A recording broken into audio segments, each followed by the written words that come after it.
Apa itu mental traumatik? Mari kita bahas. Konseling traumatik merupakan suatu keadaan yang dialami individu yang mempengaruhi kondisi fisik maupun psikologis, sehingga berdampak pada menurunnya tingkat produktivitas dan terganggunya sistem kerja organ tubuh.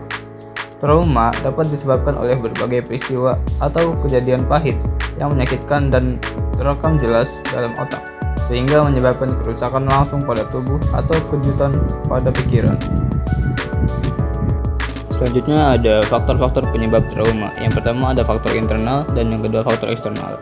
Yang pertama itu ada faktor internal atau dari psikologis, yaitu trauma yang disebabkan oleh kegagalan adaptasi dan fungsi-fungsi kejiwaan individu terhadap stimulus eksternal dan ketegangan, sehingga muncul gangguan fungsi sistem kejiwaan. Contohnya kayak kepribadian yang lemah dan kurangnya percaya diri, sehingga menyebabkan individu itu yang bersangkutan itu merasa rendah diri gitu.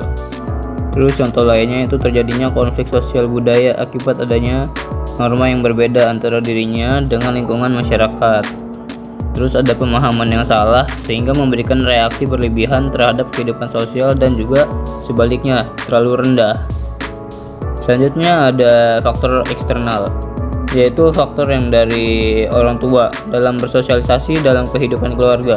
Terjadinya penganiayaan yang menjadikan luka atau trauma fisik. Contoh lainnya itu seperti kayak kejahatan atau perbuatan yang tidak bertanggung jawab yang mengakibatkan trauma fisik dalam bentuk luka pada badan dan organ pada tubuh korban, seperti itu. Selanjutnya ada keterampilan yang harus dimiliki oleh konselor dalam konseling traumatik. Yang pertama ada pandangan yang realistik. Keterampilan realistik ini berguna untuk konselor dalam memahami kelemahan dan kelebihan klien, kondisi klien, dan teknik yang akan digunakan dalam membantu mengatasi trauma yang dihadapi oleh klien. Yang kedua ada orientasi yang holistik. Kondisi trauma konseli ini tidak harus dihadapi secara berlebihan, namun juga tidak boleh diremehkan.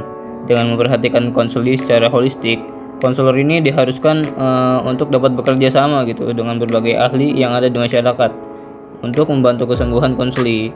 Selanjutnya ada fleksibilitas. Nah, dalam memperhatikan keterbatasan ini yang ada gitu, konseling traumatik ini dapat berjalan secara fleksibel dalam pelaksanaannya, seperti dalam keterbatasan tempat, waktu, dan lain sebagainya. Yang terakhir ada keseimbangan antara empati dan ketegasan. Nah, empati dan ketegasan ini dalam konseling ini harus selalu diperhatikan oleh konselor gitu ya. Kapan konselor harus berempati dan kapan konselor harus bersikap tegas.